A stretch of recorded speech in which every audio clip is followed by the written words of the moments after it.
You know which mistake most of the young architects and interior designers do during their practice? That they don't try to understand their clients and topify what they believe and like as a design. देखो एक चीज simple है कि every individual their mindset their liking are different.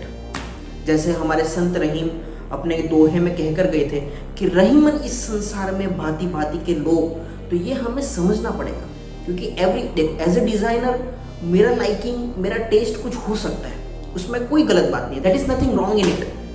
But मेरी अपनी liking मैं किसी और पर थोपूं ये गलत है. जैसे एज ए डिजाइनर मुझे मिनिमलिज्म पसंद हो सकता है, मिनिमल स्टाइल पसंद हो सकती है, मुझे मॉडर्निज्म पसंद हो सकता है, मुझे इंट्रिकेट डिटेल पसंद हो सकती है, मुझे ट्रेडिशनल स्टाइल पसंद हो सकती है. किसी को मतलब एज ए मटेरियल में अगर देखूँ तो किसी को एक्सपोज ब्रिक पसंद हो सकता है, किसी को एक्सपोज कंक्रीट पसंद है, किसी को रॉ मटेरियल पसंद है, किसी को फिनिश मटेरियल पसंद है. तो एज ए डिजाइनर सबका टेस्ट अलग अलग है, लेकिन मुझे जो पसंद है वो मेरे क्लाइंट को भी पसंद हो ऐसा बिल्कुल ज़रूरी है. एक बात समझ लो, अगर आज एज ए डिज़ाइनर मुझे ब्लैक पसंद है, मुझे ब्लैक एज अ कलर पसंद है, तो दैट डजंट मीन कि मेरे क्लाइंट को भी वो पसंद है. क्या पता है कि उसे ब्राइटर कलर पसंद हो, उसे वाइट कलर पसंद हो. तो ये चीज़ें समझना जरूरी है. यहाँ हम गलती करते हैं कि एज ए डिज़ाइनर आज मुझे एक्सपोज ब्रिक अच्छा लग रहा है तो मैं सारे अपने डिज़ाइन में एक्सपोज ब्रिक ठोक रहा हूँ. अभी उसको पसंद है कि नहीं है वो भी तो देखो आप. मुझे रॉ चीज़ें पसंद है, वो बंदा क्लाइंट उसको फिनिश चीज़ें पसंद है, उसे मेंटेनेंस फ्री चीज़ें चाहिए और उसे तुम रॉ चीज़ें दे जा रहे हो. तो दैट इज़ द डिफरेंस कि मुझे क्या पसंद है और मेरे क्लाइंट को क्या चाहिए. तो you just need to understand their client, you understand your client and their needs. अब सवाल ये है कि क्लाइंट की नीड को कैसे समझा जाए. तो एक ऑप्शन तो है कि कुछ चीज़ें आप क्वेश्चनर के जरिए से डायरेक्टली बात कर सकते हो. आप डायरेक्टली सीधा क्वेश्चन करके समझने की कोशिश कर सकते हो कि उनको क्या पसंद है. वो आप क्वेश्चनर अपने हिसाब से अलग से अगर आप बैठ के सोचोगे कि भाई एक डिज़ाइन शुरू करने से पहले अगर आपको क्लाइंट के बारे में जानना है तो आप क्या पूछोगे क्लाइंट से. तो वो सारे क्वेश्चनर आप अपने रेडी रखें ताकि जब आपका नया क्लाइंट आए तो वो सारे क्वेश्चन आप उनसे कर सके, ताकि उससे जो आउटपुट मिलेगा आपको तो उससे आप बेहतर क्लाइंट को समझ पाएंगे. और दूसरा एक ऑप्शन ये है कि एक डायरेक्ट क्वेश्चन के अलावा जब आपका डिस्कशन होता है अपने क्लाइंट के साथ तो वो क्लाइंट बहुत सारी बातें अपनी कन्वर्सेशन में कह रहे होते हैं जो उनकी लाइकिंग की तरफ आपको इशारा दे रहे होते हैं.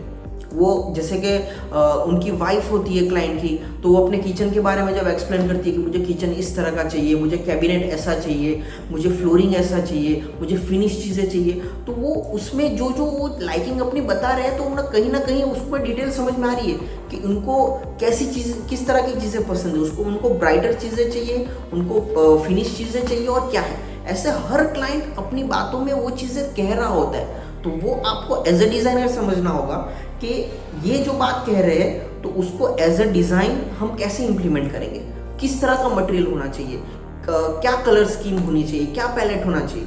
तो ये एज ए डिज़ाइनर हमको उसमें से डिकोड करना पड़ेगा. तो ये सारी बातें हैं कि आप क्लाइंट की नीड को समझकर कैसे उनकी लाइकिंग को अपने डिज़ाइन में इम्प्लीमेंट करोगे. तो उसके लिए आपको एज ए डिज़ाइनर अलग अलग स्टाइल का पता होना चाहिए कि आप मिनिमलिज्म भी समझ रहे हो, आपको ट्रेडिशनल भी समझ में आ रहा है. अलग अलग स्टाइल आपको पता होनी चाहिए तो ताकि किसका टेस्ट कैसा है इस हिसाब से आप उनको डिज़ाइन पेश कर सको, सर्व कर सको. बट अगर आपका थिंकिंग ये है कि नहीं मुझे जो पसंद है, मैं जो डिज़ाइन फॉलो कर रहा हूँ मैं उसी को फॉलो करूँगा और मेरी सारी डिज़ाइन उसी का राउंड होगी. फॉर एग्जाम्पल अगर मुझे expose concrete as a material पसंद है तो मेरे सारे काम एक्सपोज कंक्रीट के ही होंगे. मैं कोई और मटेरियल में काम नहीं करूँगा, मैं स्टोन पर ही काम करूँगा, मैं एक्सपोज ब्रिक पर ही काम करूँगा. और ऐसे आपको एग्जाम्पल भी मिलेंगे. आपने अगर आप अपने आर्किटेक्ट्स और इंटीरियर डिज़ाइनर्स को फॉलो करते हो जो आपको पसंद हो और आपने जहाँ पर इस फर्म में काम किया हो साथ में, तो पता होगा कि बहुत सारे जो एक्सपीरियंस आर्किटेक्ट्स हैं वो एक थीम को पकड़ के चलते हैं जो उनका नाम भी ऐसा बन जाता है कि अगर एक्सपोज कंक्रीट में काम करना है तो इस आर्किटेक्ट के पास जाना है. ये बंदे जो है वो सिर्फ एक्सपोज ब्रिक वर्क में काम करते हैं, ये सिर्फ फिनिश मटेरियल और एकदम पॉलिश और लग्जरीज इंटीरियर में काम करते हैं. तो आप देखोगे कि उनकी स्टाइल मोर और लेस हर प्रोजेक्ट में मिलती जुलती आती है और उनको समझ में आ जाता है प्रोजेक्ट देख करके ये आर्किटेक्ट होंगे, ये इंटीरियर डिज़ाइनर होंगे.